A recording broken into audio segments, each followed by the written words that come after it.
síðasta fundi þá fjallaði Jónas Haralds alþjóðlegar efnahagskreppur og viðbrögð við þeim.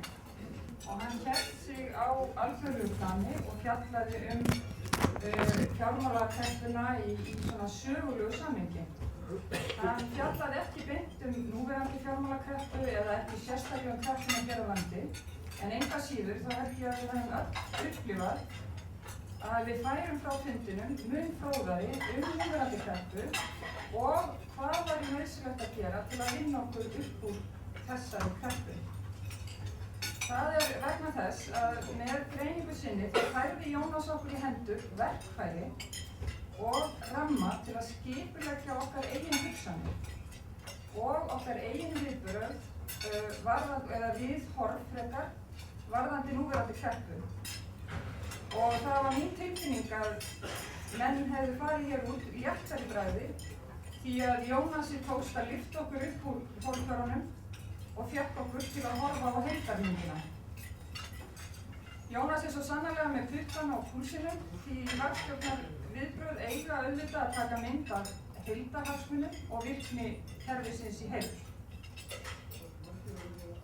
Þótt mikilvægt sé að leysa verkefni líðandi stundar og greiða úr vandamálum einstakra atvinnugreina og hópa samfélagsins, þá næst ekki árangur nema þetta sé gert í samræmi við heildarstefnuna í efnahagsmálum og hagstjórnin þarf að vera framsýn. Við vitum einnig að úrlausnirnar geta ekki bara byggt á tæknilegum úrbótum. Forsendan fyrir markaðshagkerfi sem kerfi sem við höfum valið okkur og hinn vestræni heimur hefur valið og forsendan fyrir heilbrigðum viðskiptum almennt traust. Og þetta á ekki bara við í viðskiptum milli landa heldur einnig innanlands og þess vegna þarf að huga að laga, reglugerðar og stofnanaumhverfi og siðferði.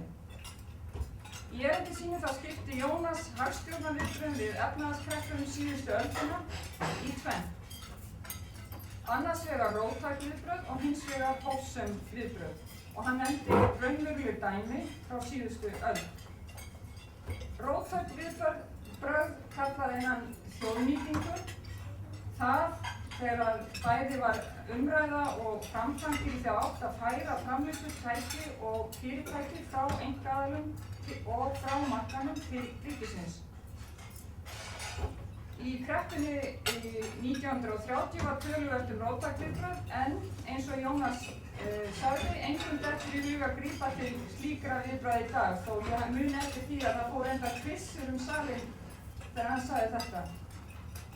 Hins vegar talaði hann hófsöm viðbrögð, það væri úrbætur á sviði hagstjórnar, laga- og regluumhverfis og siðferðis. Áður en ég leyfi fyrirspurnum úr sal, þá munum við hlusta á 3 örstutt innlegg og viðbrögð, síðan viðbrögð Jónasar við þessum innleggum. Þau koma frá Geir H. Haarde, félag okkar, Tönju Sarov og Lúðvík Elíasinni sem gestur á fundinum. Ég var sérstaklega beðin að færa kveðjur frá Hjálmari Jónssoni sem staddur erlendis og fannst leiðilegt að geta ekki komið, Benedikt Jónssyni og Bjarna Ármannsyni og Þorsteini Pálssyni. Þeir eru allir annaðhvort erlendis eða utan bæjar. Og þá ætla ég að bjóða Geir H. Haarde að taka við. Og hann mun tala í 3 til 5 mínútur. Gjörðu svo vel, Geir. Forseti, góðir útræðafélagar og gestir.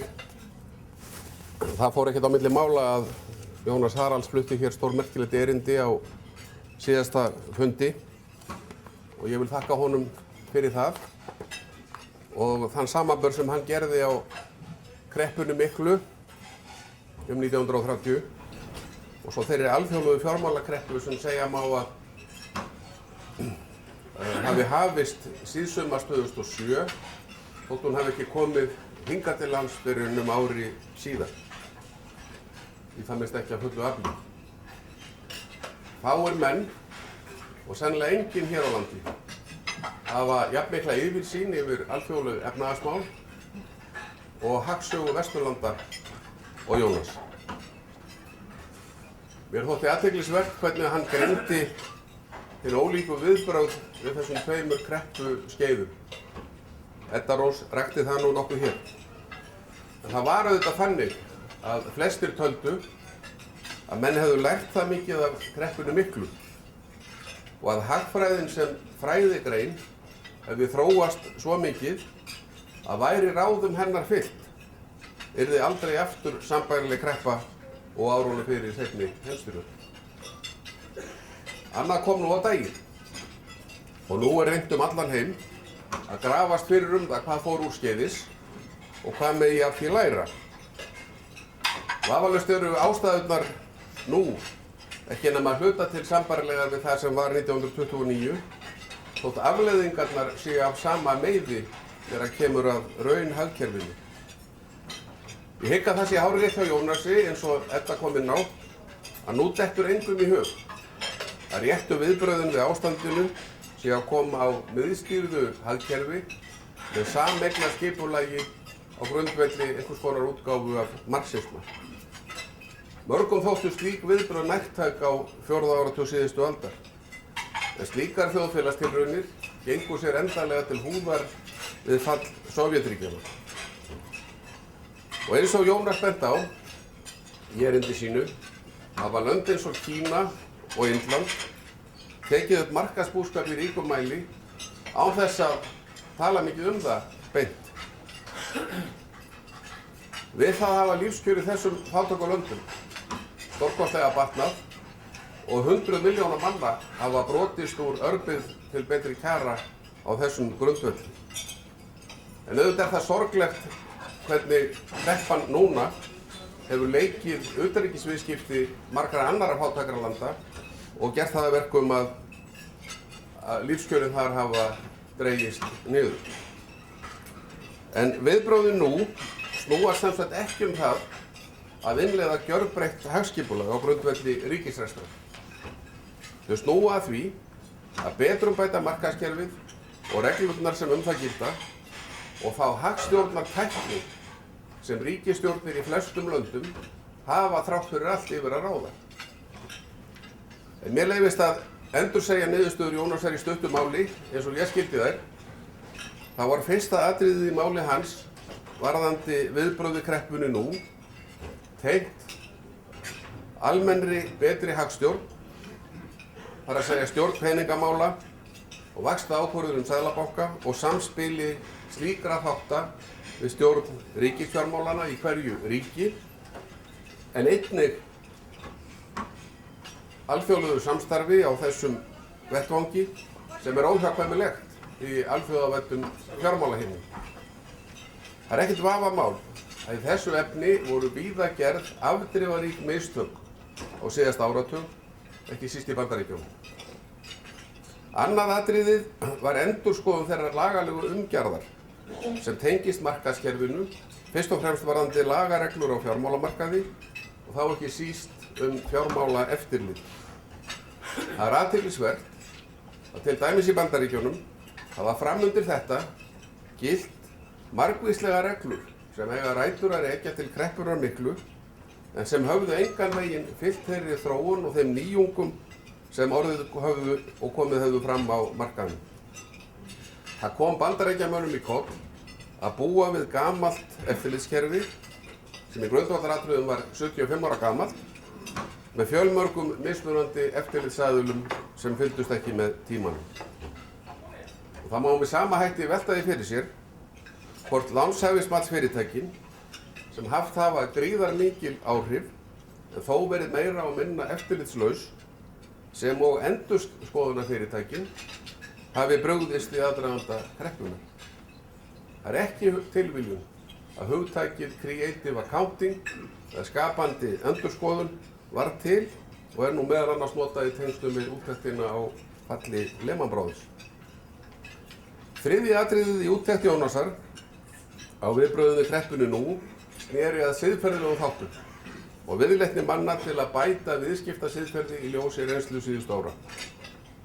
Hér er væntanlega meðal annars átt við árangurstengdar greiðslur og aðra fyrirgreiðslu til starfsmanna fjármálafyrirtækja sem og annað það sem ýtti undir áhættusækni á vafasömum forsendum. Það er mikið talað græðgi í þessu sambandi. Málið er að sjálfsögðu það, eins og Hank Paulson, sem var fjármálaráðherra Bandaríkjanna 2006 til 2009 hefur sagt að í viðskiptum eins og í lífinu sjálfu er ekki nóg að gera bara það sem er löglegt. Það þarf líka að passa upp á að gera það sem er rétt. En að þessum inngangi sögðum langar mig að spyrja Jónas tveggja spurningar. Í fyrsta lagi, hefði að hans dómi verið hægt að bregðast við fyrirboðum kreppunnar á alþjóðavettvangi fyrr en gert var og koma þannig hugsanlega í veg fyrir hana? Og mér verður nú í þessu sambandi hugsa til þess sem að Þórarinn Eldjárn skrifaði í síðustu bók sinni. Það var ekki fyrr en eftir hrunið sem allir sáu það fyrir.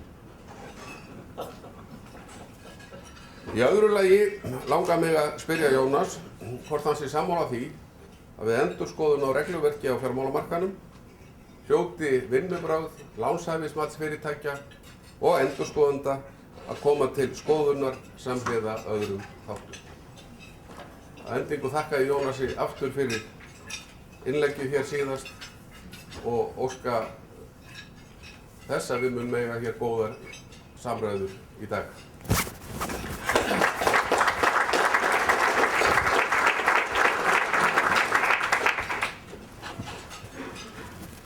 Takk fyrir hér. Næst ætlar Lúðvík Elíasson að hann ætlar að tala í 2 til 3 mínútur. Hér er naumt skammtað enda kreppa. Lúðvík er ættaður frá Siglufirði og hann er með doktorspróf í hagfræði frá University of Washington. Hann starfaði skeið hjá Seðlabankanum, hjá Greiningardeild Landsbankans, hann hefur starfað hjá rannsóknarnefnd Alþingis og núna hjá MP Banka. Doktorsritgerð Lúðvíks fjallaði hagvaxtar líkan með auðlindageira og þar sem hagstjórn hafði áhrif sem sagt á hagvöxt. Þannig að ég held að sé við hæfi að hann komi og kommentari á leiðinu eftir kreppunni eða ég bað hann sérstaklega að kommentara á samræmd viðbrögð í stjórn, í efnahagsstjórn og hann ætlar að gera það. Gjör svo vel að Lúðvík.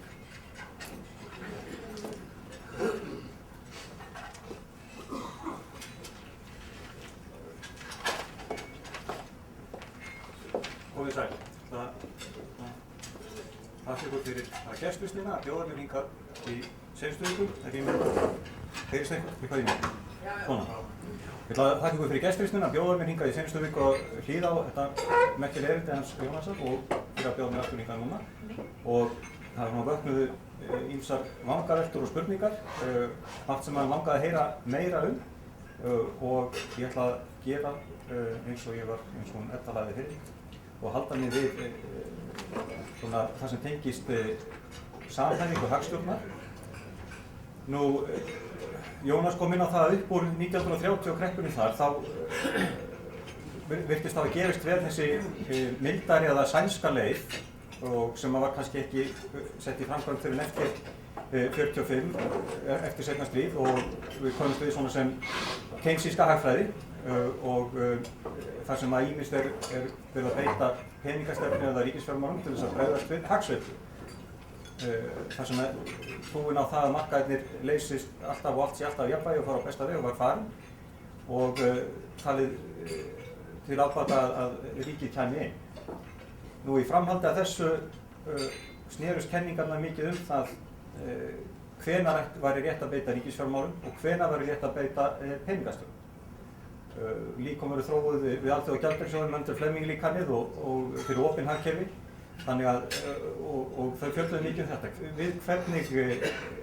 Í hvernig niðursveiflu var rétt að koma inn með ríkisfjármál, í hvernig niðursveiflu átti peningastefnan. Síðan gerist það að þetta grunnpeningakerfi heimsins sem byggt var á fastgengistefnunni og kenndur Bretton Woods leiðum til lok snemma á 8. áratugnum og í framhaldi af því fóru deilur peningastefnu og ríkisfjármálum að snúast meira hvort að ætti að halda sig við reglur eða hvort ætti að beita svona inngripum þegar að skyndilega þegar hlutirnir þóttu vera að breytast á verri veg. Og svona nokkrum áratugum síðan, svona 1990 fór að færast í vöxt að seðlabankar færu að stýra peningastefnunni eftir því sem er kallað verðbólgumarkmið og við tókum síðan upp innan 2001. Og það er svona í grunninn, peningastefnan er komin ákveðna reglu sem að bregst við horfum reyndar í hagkerfinu, ákveðin hátt. Og þetta hugsanlega einhver leiti til þess að ríkisfjármál voru farin að miðast miklu meira við svona langtíma horfur að búa í haginn fyrir sem bestan hagvöxt og litið á að peningastefnan væri svona sjálfkrafa að vinna á sveiflunum. Síðan kemur á daginn að það það kannski gengur ekki endilega alltaf upp og oft þörf á því að ríkisfjármál komi inn og spurningin er hvort að þetta að setja annars vegar peningastefnuna á svona reglu en vera kannski með meira frelsi í ríkisfjármálum hafi í raun og veru svona ýkt sveiflurnar að einhverju leyti vegna þess að það hefur tregða að beita ríkisfjármálum til þess að vinna á hagsveiflunni vegna þess að það hefur litið á að peningastefna sæði það sjálfkrafa. Hvort þetta kalli kannski á meiri samvinnu og þá jafnvel á reglu fyrir ríkisfjármálin einnig. Og það var gaman að heyra skoðun Jónasar á þessu. Hitt tengist líka þessu samspili. Í opnum hagkerfum þá lítur maður oft svo á að spurningin peningastefnuna snúist það hvort maður er með fastgengi eða fljótandi. Og í því samhengi þá kannski allt í lagi rifjað upp að það tengist líka því sem var rætt hérna seinast að deila um markaðsbúskap eða hvað við segja svona ráðstjórnarbúskap sem að reyndar var kannski lokið endanlega fræðilega svona 1920 upp á 1920 og í praxís á seinustu öld eins og við þekkjum sem að snerist það að upplýsingagildið í frjálsu verðlagi væri svo mikið að það mætti ekki hefta það vegna þess að þá færi framleiðslan á rangar brautir í hagkerfinu og hagkerfinu yrði veikari. Þess vegna væri mikilvægt að leyfa markaðshagkerfinu að vinna, verðlagið ríðast á markaði. Spurningin er á þetta við gengið. Nú er eitt af því sem var nefnt hérna seinast sem að Jónas kom inn á var það þegar Svíarnir ákváðu að bregðast við niðursveiflunni þar, þá stilltu þeir gengið af nógu veik til þess að vera með mjög góða samkeppnishæfni. Með fljótandi gengi þá er kannski þessi kostur, hann er ekki jafn augljós, þá þarf að grípa til hafta eins og við erum með núna, þá þarf þá að blanda þess og fara aftur úr fljótandi umhverfi yfir í fastgengi. Og spurningin er átti þessi deila upplýsingagildið í frjálsu verðlagi, á hún við líka utanríkisviðskiptin og gengið á sama skapi og ná markaðshagkerfið að öðru leyti. Þannig það eru svona þessar tvær spurningar sem að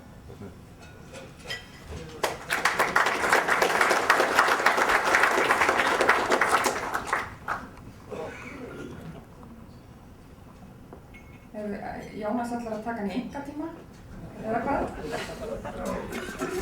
Takk fyrir Lúðvík.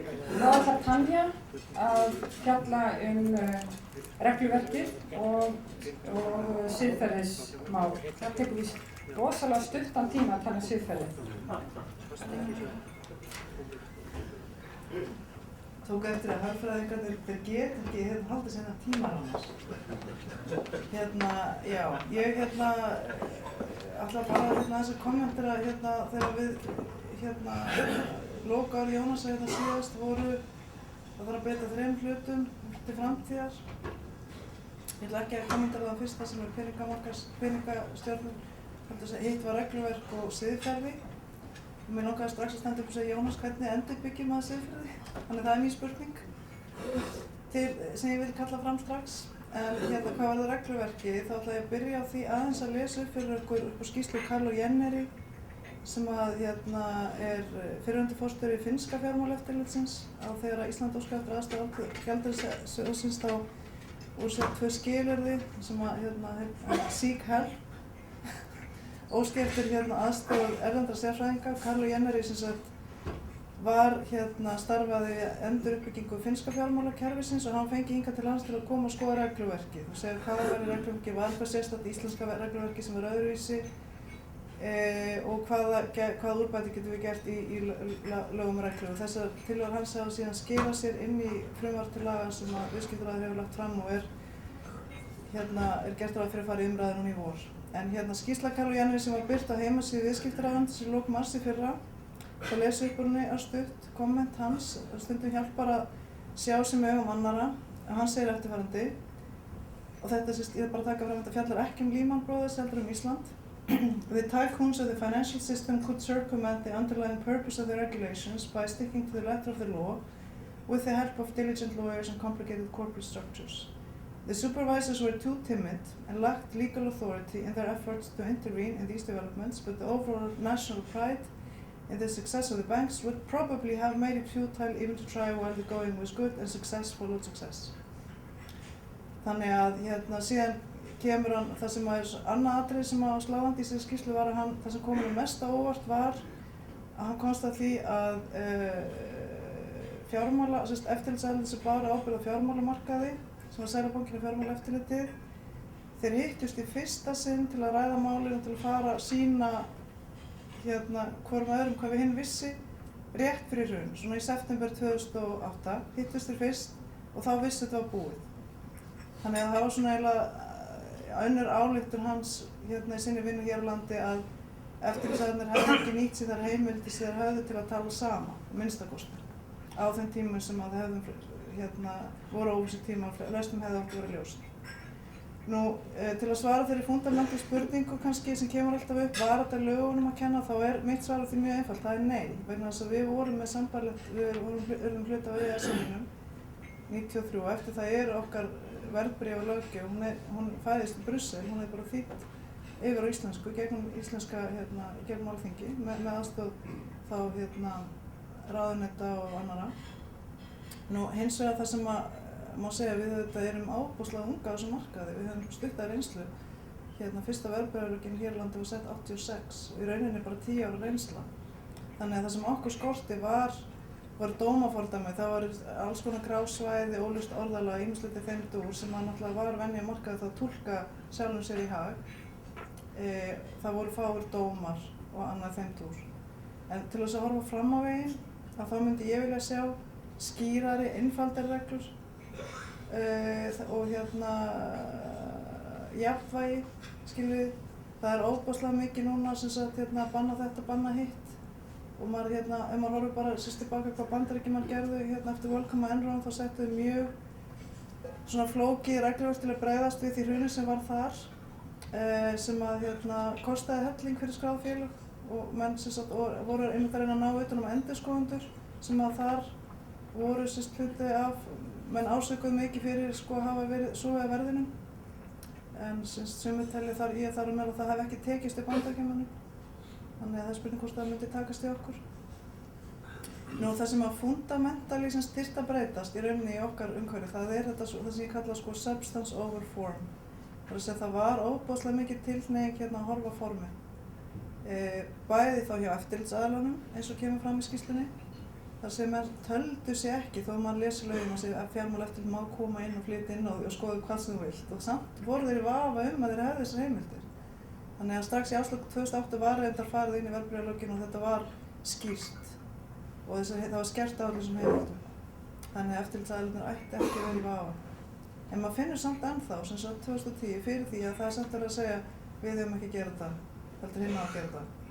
Og maður getur ekki komast út af því og kannski mjög gott dæmi þetta sem sagt, þetta ennþá skortur attitude shifti gjaldeyrisshöftin. Nú eru þau sett haustið fyrir árslok 2008 og nú starfa ég í íslensku fjármálafyrirtæki. Það sem lögð persónulega ábyrgð á starfsmenn að fylgjast með að það sé farið eftir þessu reglum. Og allt síðasta ár þá var mann mjög mikið varið það væri ekki vægasett. Og síðan Seðlabankinn eftirlitsaðili, hann mjög ógagnsær í sínum störfum. Skiljiði sem að var þegar þeir eru að vita undan, þá það fær enginn að vita undan nema frétt af því. Þannig að maður saknar þessa nýja Íslands, vandaðri vinnubragða, betri vinnubragða lagasetningu sem ég held að við höfum líka lært á þessu. Það er samt ennþá verið að setja fundamental breytingar og skattalögum rétt fyrir jól. Það sem að fyrirtækið fá örfáa daga til þess að breyta allan kerfinu hjá sig til að greiða all laun. Nei, eiginlega fundamental shift finnst mér, það er þetta svokallaða substance over form til framtíðar að við sýnum, við í rauninni horfum kannski gegnum transaktsjón, hvert ertu að reyna að komast, hvað ertu að reyna að gera og það verður fundamental það sem skiptir máli. Og horfum fram á veginn til að breyta svona fundamental vinnubröðum okkar við öll saman og ekki sko eins og svo mikið núna þetta svona, þið vitið, við og þið og mórallinn sko, við horfum við hreinsum þetta upp saman, ég held að það sé eina leiðin og ég vil bara kasta því fram líka til Jónasar og bara þessari klúbb sem að með mikið að reynslum boltum að við einhvern veginn tökum okkur saman og hættum þessu sko klíku, þá nú er ég farin að tala siðfræði hlutan þó ég sé lögfræðingur og við endurbyggjum landið saman. Takk fyrir.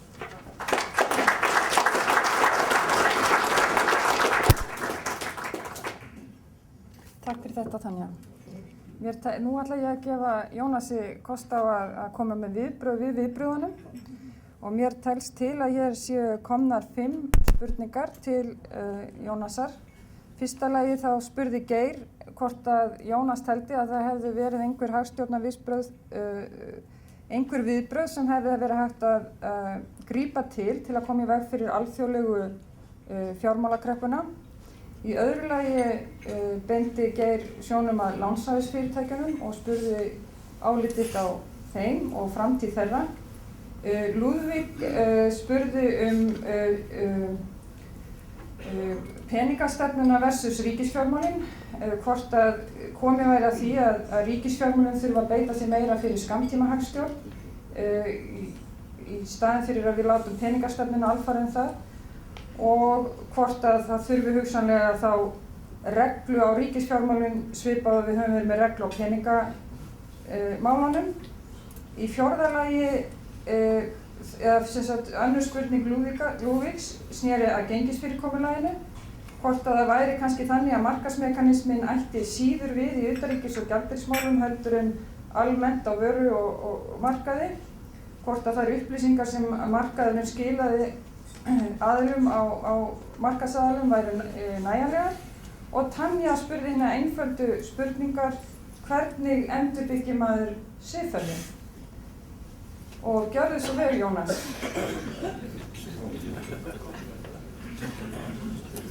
Það ekki annað hægt að segja en við berum mikið traust til Jónasar. Spurningarnar þar endurspegla það.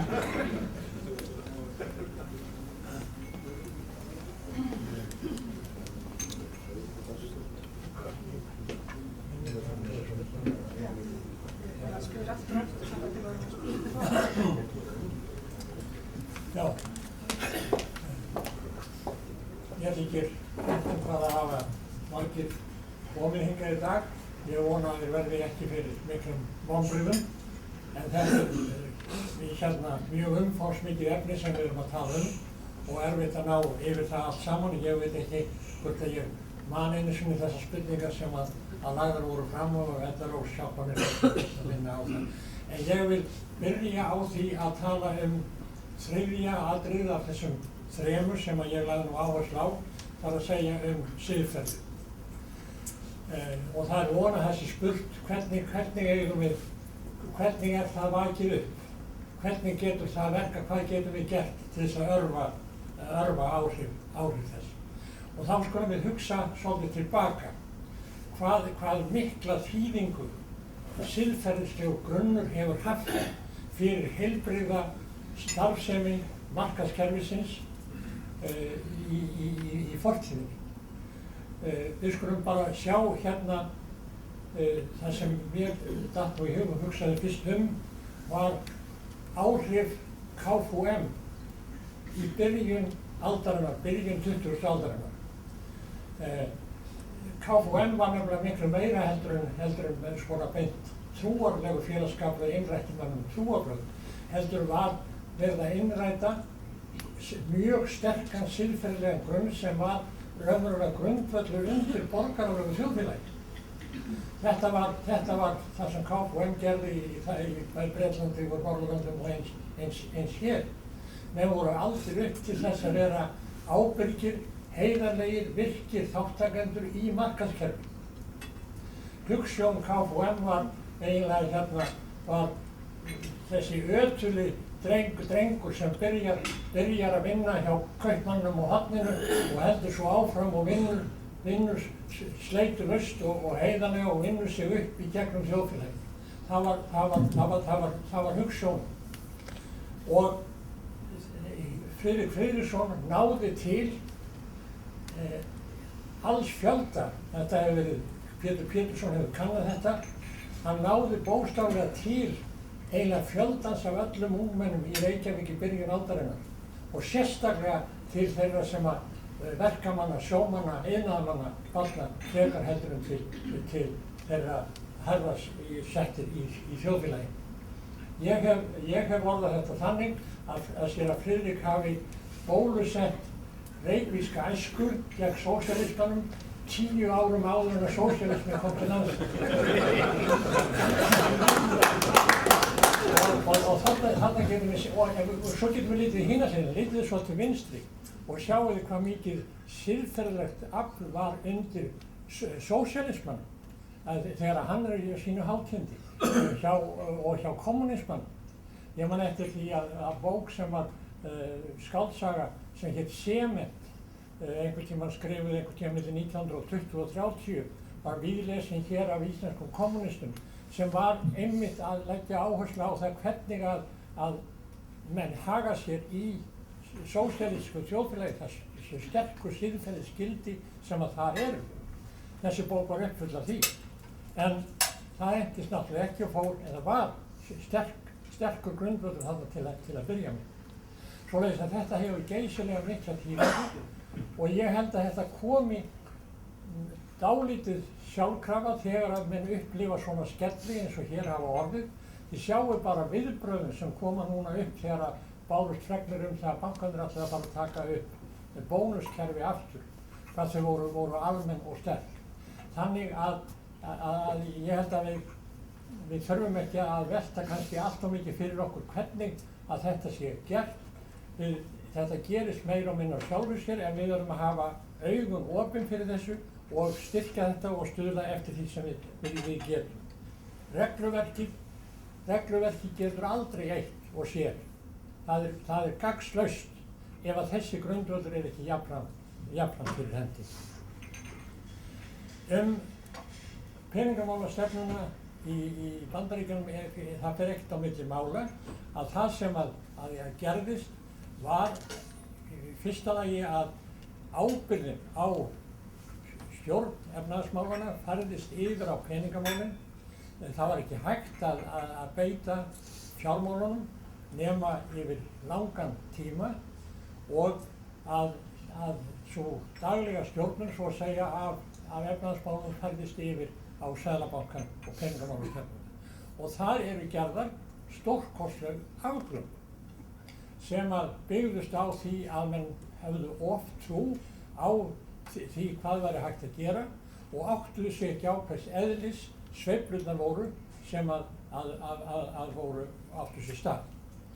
Menn misskildu netbóluna og voru að telja, Alan Greenspan var að telja sér trú það, meira og minna kannski ekki með góðri samvisku, að hann var að telja sér trú það að þetta væri kannski ekki bóla, heldur væri þarna mjög mikla, grundvallandi aukningu framleiðinna ræða sem að mætti ekki stöðva. Og þetta var ekki rétt nema einhverju litlu leyti og hann huggaði sig jafnframt við það að ef að honum skjálftaðist, ef að þetta færi úrskeiðis og þetta væri bóla sem springi, þá væri hægt að koma fljótt inn með mikla lækkun vaxta til þess að vinna gegn kreppunni. Eins og hann líka gerði og þá var farið sem sagt úr einum öfgunum yfir í annan. Fyrst var ekkert gert, síðan var gert og mikið og síðan aftur þegar átti svo að stöðva nýja bólu, fasteignabóluna, þá var það heldur ekki tekið á því nógu snemma og þá reyndist alþjóðlegu fjármálamarkaðurinn komin í það horf að tækin sem menn voru með þau dugðu ekki vel. Þannig að það er ljóst að svo hver mikill misskilningur þarna hefur verið á ferðinni og hver mikið verður að bæta í þeim málum. Síðan hefur það auðvitað orðið þannig að sambandið á milli stjórnar fjármála og peningamála hefur ekki tekist vel. Það hefur hérna líka í Bandaríkjunum, þó að þar var haldið fast við það kerfi ráðuneyti sem forsetinn hafði, hérna Council of Economic Advisors, og Clinton meira að segja hérna bjóðum til nýtt apparat, þannig að Bandaríkjastjórn var með mjög öfluga hóp af ráðgjöfum í kringum sig, en þar aftur á móti brást sambandið við stjórn peningamálanna. Og hér heima var það mjög greinlegt. Ég man eftir þegar ég kom aftur frá Bandaríkjunum hér 96, eitthvað svoleiðis, og fór að átta mig á hvernig málum væri háttað hér, og virtist þá að það væri sameiginleg stjórn á efnahagsmálum væri rokin út í veður og vind. Og þegar ég fór að tala þetta við kollega mína hér, og suma þá sem voru nú fremstir í flokki með að styðja það mikla athafnafrelsi sem komin var á og markaðina, þá var mér sagt, það er bara engin þörf á slíku lengur. Við þurfum ekki á svona samræmdri stjórn að halda. Það var náttúrulega gjörsamlega misskilningur og afdrifaríkur eins og kom á daginn. Og það sem eitt af því sem hér var að gera einmitt að endurreisa slíkt sameiginlegt kerfi og stofnanir sem að vinna og geta snúið sér við í málum, en ekki að leggja þær niður eins og gerðist.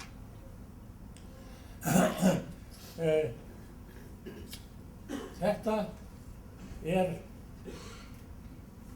nú verður hérna þetta Rósa koma með. Varðandi gengismálin og fljótandi gengi? Já, sko með gengismálin, já, jú, það er eitt sem að ég vil nefna líka.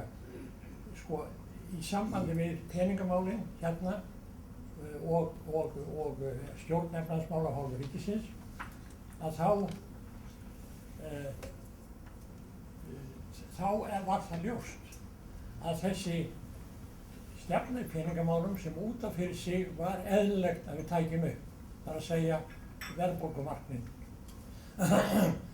Það var, við vorum í vandræðum. Það hafði ekki gengið vel að vera með frjálsfljótandi gengi og við þurftum að fá fastari grunnvöld.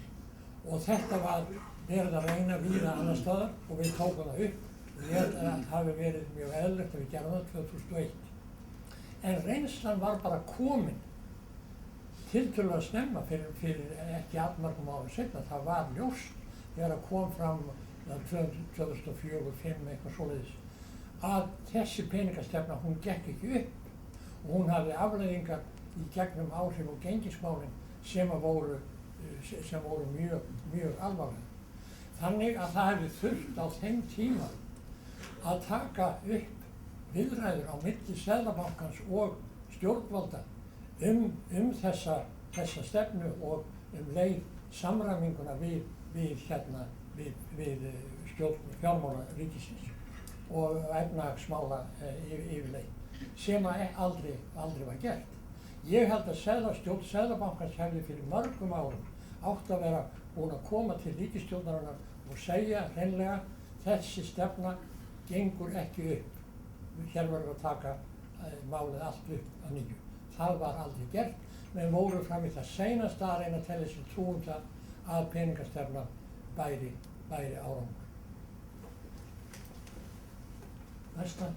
Já, það var lánshæfisfyrirtækin og við eigum svo lítið eftir að við langar líka til þess að við fáum eina eða tvær spurningar úr sal. Það var lánshæfisfyrirtækin. Já, og hvað var það annað? Nei, svo bara var ég að vonast til að við fengjum spurningar úr sal. Já, lánshæfisfyrirtækin, ég hef ekki sérstætt þau að segja, þegar þau gætu haft sjálfsagt sínu hlutverki gegna ef þau eru rekin á heiðarlegan hátt eins og að endurskoðunarfyrirtæki líka þurfa að vera. þetta er náttúrulega mjög ófullkomið svör við þessum mörgum erindum sem hafa komið hér. Við verðum víst að láta við það sitja. Ok, ég ætla að gera þessu vel. Já, þið eru tveir hérna, viljið þið sameinast eða gjörðu svo vel. Mér finnst nú að mér beri sérstök skylda til þess að segja eitt orð hér Jónas. Formaðurinn sagði réttilega að það eru fáir hér sem hafa þar eins yfirsýn og kunnáttu eins og hann yfir langt tímabil. En mikið af þessu tímabili hef ég getað fylgst með honum því að okkar leiðir lágu saman fyrir meir en hálfri öld þegar ég byrjaði að vinna fyrir Jónas á dögum Viðreisnar upp á 1960. Það sem ég vildi hafa sagt þetta. Það sem kemur fram hér það að auðvitað þarf að haga stjórnefnahagsmála, fjármálapólitík og peningamálastefnunni með öðrum hætti, regluverki kring eftirlitsstofnanir að sjálfsögðu líka. Þetta fylgir eiginlega af því að við erum í þessu Evrópuferli hvernig sem það endar. Við erum komin með mikið af því sem það þarf, annað þurfum við annarkvort að vera þáttækendur í eða herma eftir. Síðan enn annað. Íslendingar nú á dögum eru ekki sama fólki og það var sem að reisa upp á kreppunni eftir 1930. Við erum unga kynslóð sem að fer víða. Ég heyri í útvarpinu áðan þegar ég var að leiðinni hingað að það eru eitthvað 15.000 Íslendingar sem hafa verið í verkefnum ungir Íslendingar í Evrópu síðan 2000 og ég veit ekki hver fjöldi hefur verið á háskólum. Þetta fólk hefur öðruvísi hreyfanleika, aðrar skoðanamyndanir. Við getum ekki tekið Ísland sem eitthvað sérstakar kennslustof í siðfræði eða öðru. Það eru bara 3 mínútur eftir og ég ætla að fara yfir í félag okkar Þórarinn Vagn, gerðu svo vel. Ég vil nú fyrst segja bestu þakki fyrir alltaf frábært erindi hérna í dag. En mér langar til þess að þú skiljir við okkur með smá vegvísin í framtíðina, Jónas. Hvernig sérðu okkur fókast út úr þessum skelfilegu gjaldeyrisöfnum? 2 mínútur til að leysa gjaldeyrisöfnuna. Með því að fylgja fram það fullri einöld því prógrami sem við lögðum með alþjóða gjaldeyrisjóðnum, með því að leysa Icesave-málið þegar í stað. Við áttum að gera það fyrir ári síðan. Við erum búin að því að koma því út úr heiminum. Og þetta við bara höldum áfram á þessari leið og spýtum í nefana og hugsum siðferðið. Það er allt sem okkur getur snúið í haginn. Við stöndum lítum tilbaka til fyrri kreppunar, þá stöndum við miklu betur að vígi núna að koma okkur út úr þessu heldur við gerum þá. Svo að ég er vongóður. Þú ert svo fljótur að leysa málin og ég ætla að gefa Jóhanni Ég langar bara að koma með mína spurningu formálalaust. Hvað þú segir, Jónas, þá fullyrðingu að kreppan hafi byrjað miklu fyrr með upphafi kvóta á Íslandi á 1984 eða 20 árum fyrr. Ég sé enga tengingu við kvótakerfið. Það var ráðnauðsynleg aðgerð á sínum tíma og við fengum kerfi sem er mjög gott og hefur hlotið mjög mikla viðurkenningu á alheimsvettvangi og sem við þurfum endilega að halda í og í grundvallaratriðum. Það er eitt af forsendunum fyrir því að við komumst út úr þeim atriðum sem við erum í. Takk fyrir, Jónas. Takk fyrir.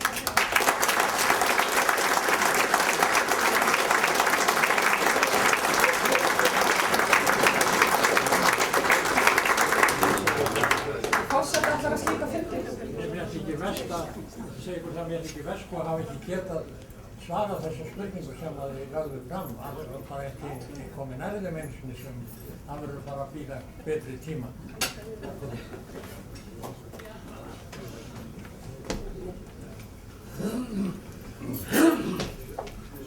Já, góðir fundarmenn, við höfum hér orðið vitni að sögulegri stund. Ég bendi ykkur á að við höfum tekið þennan fund upp, þannig að hann er til á filmu og ég vil sérstaklega þakka félag okkar Þráni Þorvaldsinni fyrir það frumkvæði sem að hann hefur átt með mér að því að við eigum þessar ræður á filmu. Ég vil þakka Eddu fyrir frábæra fundarstjórn, það er skott að hafa hagfræðing við þetta og þakka þeim sem að hér komum við innlegg, bæði Geir og Lúðvík og Tönju. En umfram allt vil ég ekki bara þakka Jónasi fyrir þennan fund, heldur óska honum til hamingju. Þetta er einhver stærsti fundur sem við höfum séð hér og það er enginn sem velkist í vafa af hverju hann er svona fjölmenn. Og ég ítreka það sem að Guðfræði menntaði félagi okkar sagði við mig daginn, að þessi stund er hér uppi á við það að heyra herra Sigurbjörn gamla biskupinn tala. Því þetta reyna menn að varðveita í huga sig. Innilega til hamingju og þakka þér fyrir, Jónas, og ykkur öllum fyrir ágætan fund. Og svo segir þetta til.